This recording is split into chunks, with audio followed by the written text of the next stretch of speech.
மதுரை திருப்பரங்குன்றம் சுப்பிரமணிய சுவாமி கோவிலில் விசிக தலைவர் திருமாவளவன் சுவாமி தரிசனம் செய்தார். கோவில் வளாகத்தில் ஒரு தம்பதியினர் செல்ஃபி எடுக்க முயன்ற போது திருமாவளவன் தனது நெற்றியில் இருந்த திருநீரை தானே அழித்துவிட்டு அவர்களுடன் செல்ஃபி எடுத்துக் கொண்டார். மலையடிவாரத்தில் சிக்கந்தர் பாதுஷா ஆவுலியா பள்ளிவாசல் நிர்வாகிகளுடன் திருமாவளவன் கலந்துரையாடினார்.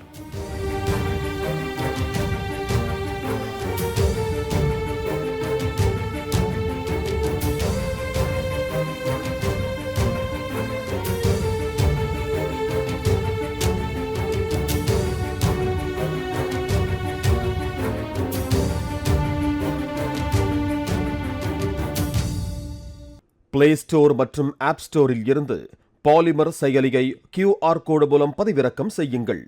செய்திகளை உடனுக்குடன் பெறுங்கள்.